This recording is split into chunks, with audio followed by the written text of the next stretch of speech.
Hello students, topic है हमारा Heights and distances और ये है उसका लेक्चर नंबर 10।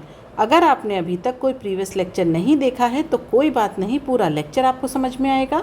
और प्रीवियस लेक्चर देखने के लिए आपको आई बटन में लिंक मिल जाएगी और वीडियो के एंड में पूरी प्लेलिस्ट। तो चलिए स्टार्ट करते हैं आज के क्वेश्चन नंबर 1 से।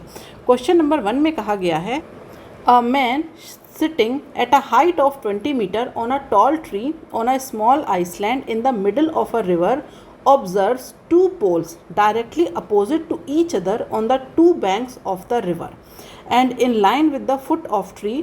If the angles of depression of the feet of the poles from a point at which the man is sitting on the tree on either side of the river are 60 degree and 30 degree respectively, find the width of the river.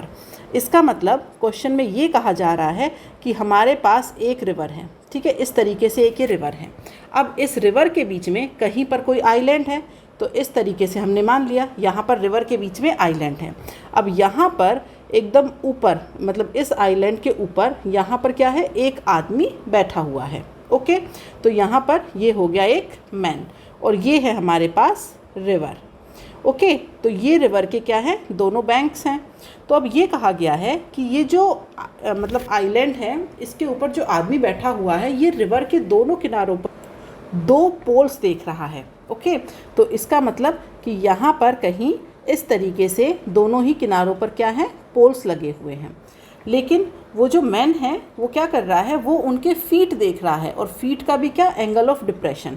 तो सबसे पहले तो हमें ये करना होगा कि यहाँ पर ठीक है टापू के ऊपर मैन बैठा हुआ है, लेकिन इस टापू की हाइट कितनी है, तो उस हाइट को हमें कंसीडर करना है। तो ये जो टापू है, आइलैंड है, इसकी जो हाइट है वो कितनी है, वो है 20 मीटर। अब यहाँ कहीं पर वो आदमी बैठा हुआ है, तो क्योंकि उस आदमी की हाइट गिवन नहीं है तो उसे कंसीडर नहीं करेंगे, सिर्फ हमें टापू की जो हाइट है वो कंसीडर होगी। अब ये कहा गया है कि यहाँ से एंगल ऑफ डिप्रेशन की बात हुई है। तो एंगल ऑफ डिप्रेशन का मतलब होता है जब हम ऊपर से नीचे की तरफ देखते हैं। लेकिन जब भी हम ऊपर से नीचे की तरफ देखेंगे तो ऊपर हमें एक बेस लाइन चाहिए जिससे हम नीचे की तरफ देखेंगे। तो ये मैंने एक बेस लाइन ड्रॉ कर ली।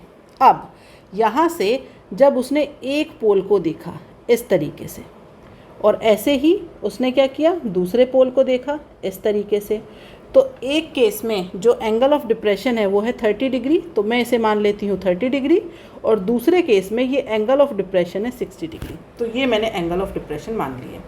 अब अगर ये वाला एंगल 30 डिग्री है तो हम कह सकते हैं कि यहाँ पर ये वाला एंगल भी कितना होगा, 30 डिग्री।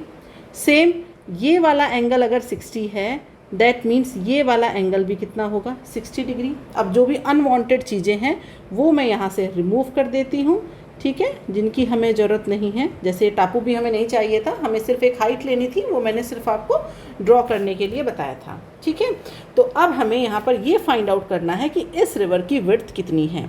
दैट मीन्स अब इनकी नेमिंग कर देते हैं हम। सबसे पहले ए बी, इसे ले लीजिए बी, ठीक है, ए बी, ये हो जाएगा बी सी एंड डी, ठीक है।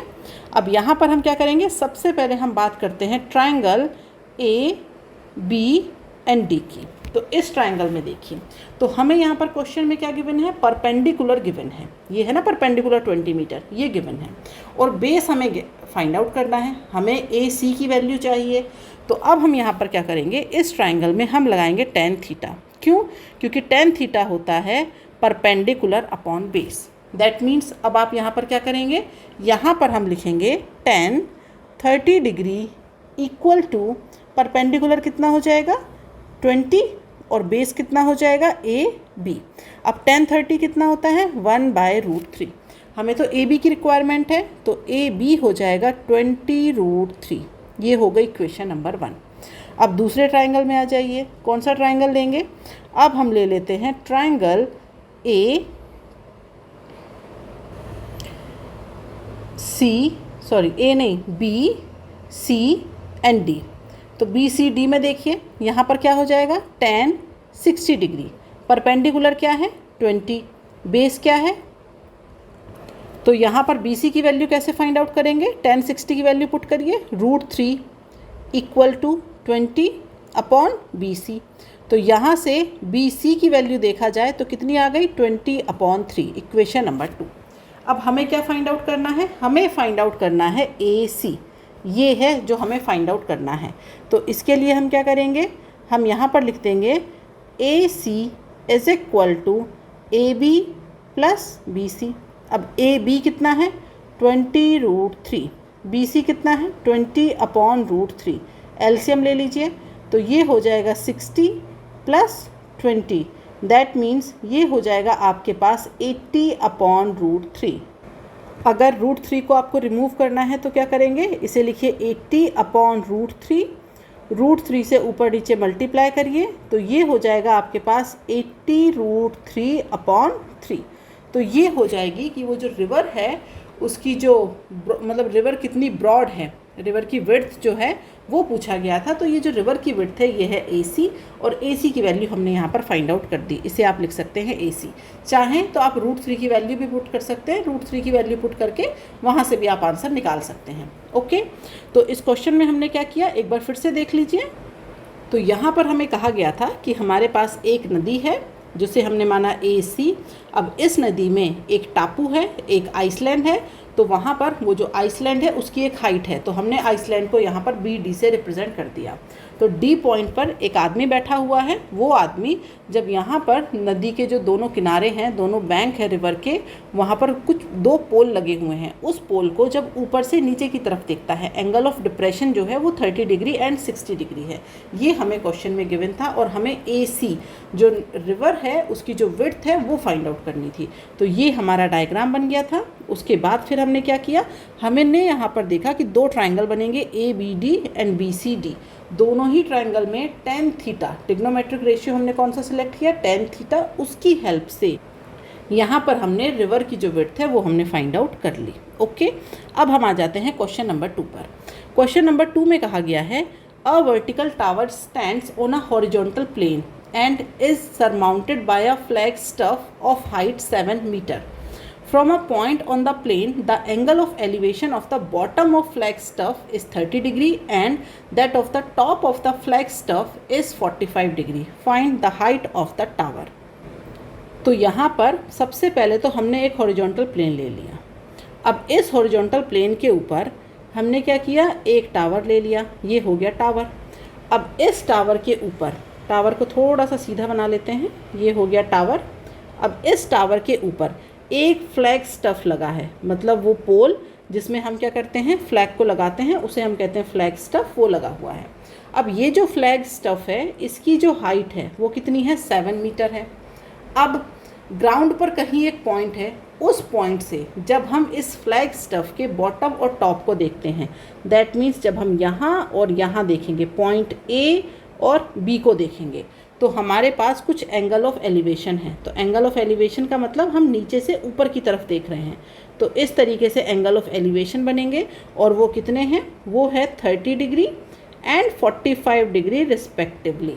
ओके, तो अब हमें ये फाइंड आउट करना है यहाँ पर, ये जो टावर है जिसे मैंने कह दिया AC और इसे मैंने मान लिया टावर को T, तो हमें इस T को फाइंड आउट करना है। ओके, तो हमें यहाँ पर ये जो इसे मान लेते हैं CD भी गिवन नहीं है। अब हम इसमें कौन सा ट्रिग्नोमेट्रिक रेशियो लेंगे, तो फिर से वही बात, परपेंडिकुलर कुछ गिवन है, कुछ पूछा गया है। परपेंडिकुलर में ये 7 मीटर गिवन है और ये T पूछा गया है, बेस नहीं दिया गया है। लेकिन हम यहाँ पर हाइपोटेनियस नहीं ले सकते, क्यों, क्योंकि हाइपोटेनियस दोनों ट्राइंगल के अलग अलग हैं, तो यहाँ पर अननोन्स बढ़ते जाते हैं। लेकिन अगर हम बेस की बात करें तो हमारे पास ये जो 2 ट्राइंगल बन रहे हैं, इन दोनों के ही बेस क्या है, सेम है। तो हम यहाँ पर बात करेंगे ट्रिग्नोमेट्रिक रेशियो किसकी, tan थीटा की, जिसमें हम लेंगे परपेंडिकुलर और बेस को। तो अगर मैं यहाँ पर लिखूँ tan थीटा, तो क्या होता है, ये परपेंडिकुलर अपॉन बेस, इसे ही हम यहाँ पर कंसीडर करेंगे। अब आ जाइए आप ट्राइंगल ACD में, क्या हो जाएगा, ये हो जाएगा tan 30 degree is equal to perpendicular tower T और बेस कितना हो जाएगा, बेस को मान लेती हूँ मैं x। ओके, तो ये हो जाएगा T अपॉन x। अब ये है 1/√3 is equal to T upon x। हमें क्या फाइंड आउट करना है, हमें तो टावर निकालना है T। तो दैट मीन्स यहाँ से मैं x की वैल्यू निकाल लेती हूँ इन फॉर्म ऑफ T। तो ये हो जाएगा √3t, इक्वेशन नंबर 1। अब आ जाते हैं दूसरे ट्राइंगल में। कौन सा है दूसरा ट्राइंगल? ये है BCD। ये हो जाएगा हमारे पास tan 45 is equal to, perpendicular कितना है t+7, बेस कितना है x। तो यहाँ से ये जो tan 45 होता है इसकी वैल्यू होती है 1। ये टेबल आपको पूरी याद करनी पड़ेगी। तो x is equal to t+7। अब इक्वेशन 1 को देखिए, x की वैल्यू गिवन है ना इन टर्म्स ऑफ t, तो यहाँ पर वैल्यू पुट कर दीजिए। तो ये हो जाएगा √3t is equal to t+7। तो ये हो जाएगा आपके पास t common √3 - 1 is equal to 7। और सॉल्व कर सकते हैं तो यहाँ पर आप लिख सकते हैं t is equal to 7 upon √3 - 1। और सॉल्व करिए तो √3 + 1 से क्या करेंगे, ऊपर नीचे कर देंगे मल्टीप्लाई। तो t इज इक्वल टू हो जाएगा 7 × √3 + 1। अपॉन में क्या हो जाएगा, अपॉन में हो जाएगा 3 - 1। तो ये हो जाएगा 7/2 × √3 + 1। और ज़्यादा सॉल्व करना है तो 7/2 कर दीजिए। तो ये हो जाएगा आपके पास 3.5। ये √3 की वैल्यू पुट करिए और पूरा आगे तक जब आप इसे सॉल्व करेंगे तो ये हो जाएगा 3.5 इंटू मल्टीप्लिकेशन में क्या हो जाएगा 2.732। तो यहाँ से ये आ जाएगा 9.562 मीटर। ओके, तो ये आ जाएगा हमारे पास आंसर। ये जो हमारा टावर है इसकी जो हाइट है कितनी हो जाएगी 9.562 मीटर। ओके, अब हम आ जाते हैं नेक्स्ट क्वेश्चन पर। क्वेश्चन नंबर 3 में कहा गया है the length of the shadow of a tower standing on level ground is found to be 2x metres longer than the sun's when the sun's elevation is 30 degree, then when it was 45 degree the height of the tower is। इसका मतलब ये है कि हमारे पास सबसे पहले तो एक टावर है, तो ये ले लीजिए एक टावर। अब कहीं पर सन है, तो अब सन से क्या हो रहा है हमारे पास, जैसे ऊपर एक सन है, अब नीचे कहीं एक टावर खड़ा हुआ है, तो अब डिपेंड करता है कि ये जो सन है ये किस एंगल से, मतलब इसमें जो किरणें हैं वो कौन से एंगल से आ रही है। तो जब ये जो सूरज की जो किरणें हैं वो 30 डिग्री के एलिवेशन एंगल से पड़ती हैं, तो उस कंडीशन में जो शैडो बन रही है वो लॉन्गर है एज़ कम्पेयर टू जब ये जो किरणें हैं ये 45 डिग्री के एंगल से बन रही हैं। इसका मतलब ये जो हमारे पास टावर है, ये जो टावर है इसकी जो शैडो है वो कहाँ बनेगी, वो नीचे बनेगी यहाँ पर। ठीक है, तो अब एक बार जब सन का एलिवेशन कितना है 45 डिग्री, ये है 45 डिग्री। ओके, ये हो गया सन का एलिवेशन 45 डिग्री, तब जो शैडो बनेगी वो ये है। ओके, अब एक बार सन का जो एलिवेशन है वो कितना हो जाएगा, वो हो गया 30 डिग्री। तो अब जो शैडो बनेगी 30 डिग्री के केस में वो क्या होगी, वो ये होगी। तो ये जो 30 डिग्री का केस है, इस केस में शैडो लॉन्गर है as compare to case of 45 degree. और वो कितनी लॉन्गर है, वो लॉन्गर है 2x से। तो ये जो पोर्शन है वो कितना होगा 2x। ओके, तो अब इस डायग्राम को अच्छे से बनाते हैं। तो यहाँ पर सबसे पहले तो हम ग्राउंड को बना लेते हैं, ये हो जाएगा हमारे पास ग्राउंड।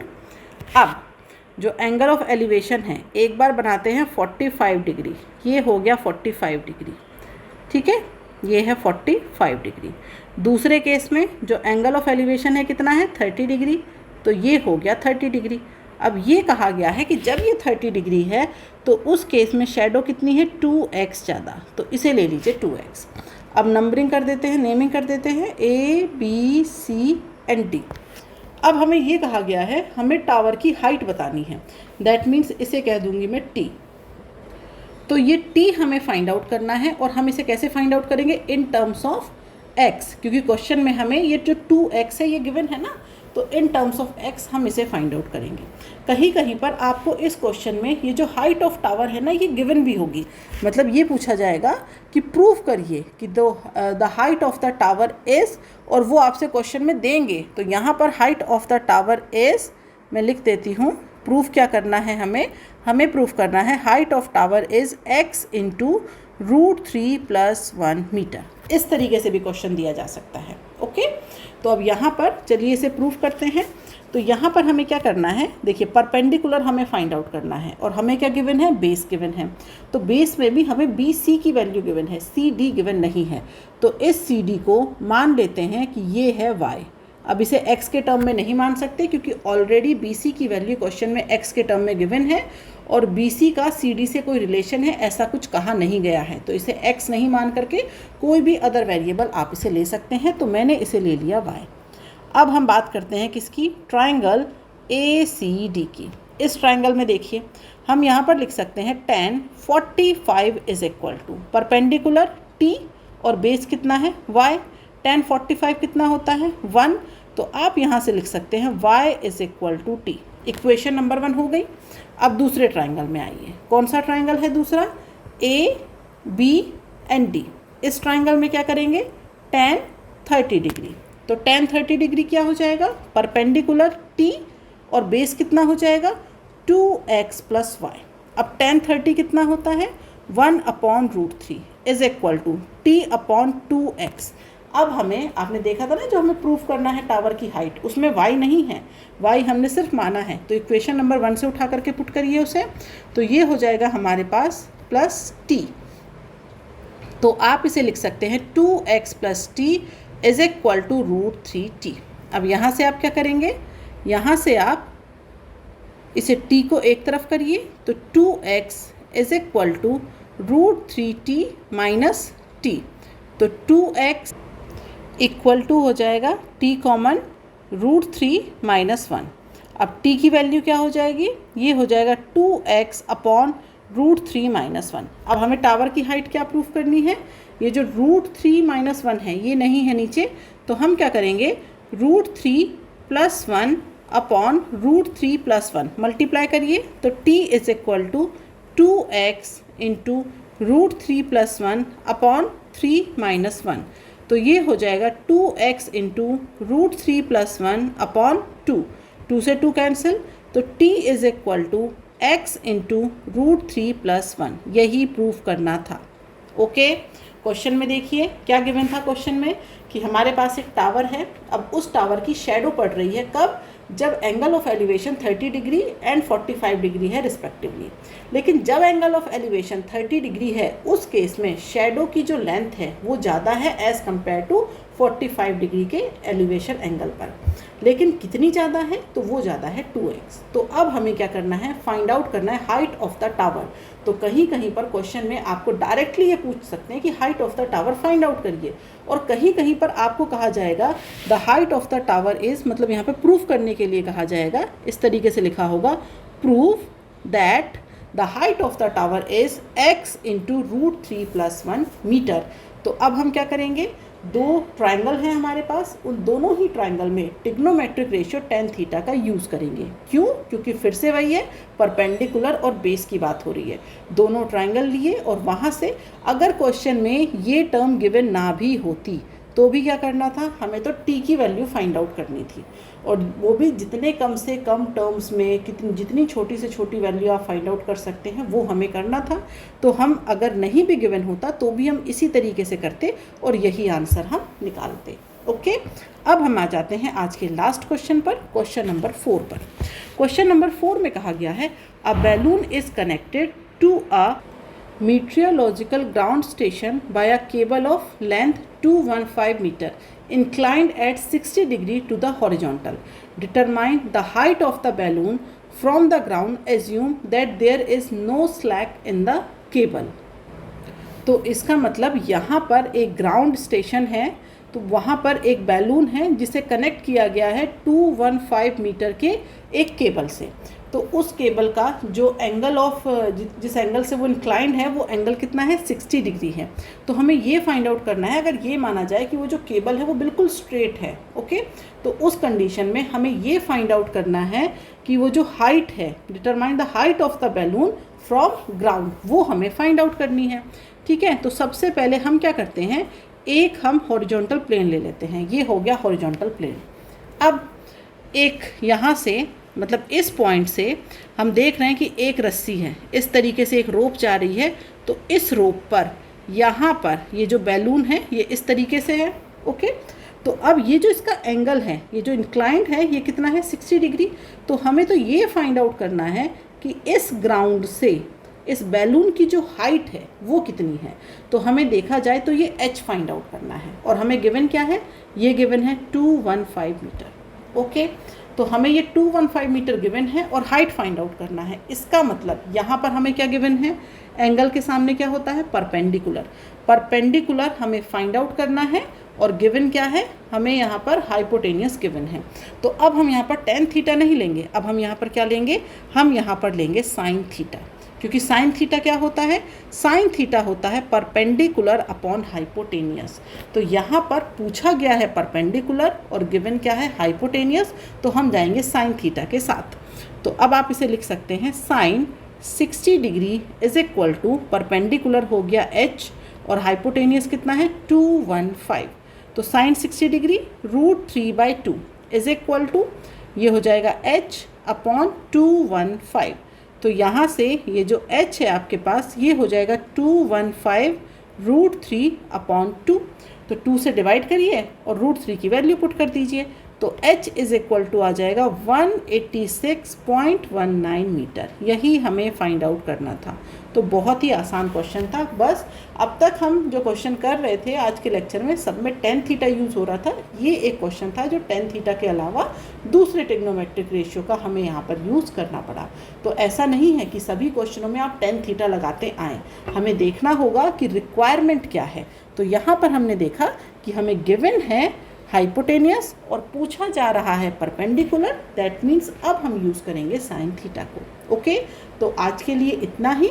मिलेंगे नेक्स्ट लेक्चर में नए क्वेश्चन के साथ। जो मैंने आपको आज पढ़ाया है उसमें कोई भी डाउट है तो आप मुझे कमेंट बॉक्स में लिख करके बता सकते हैं। नेक्स्ट क्लास में मैं आपके डाउट को ज़रूर से सॉल्व करूँगी।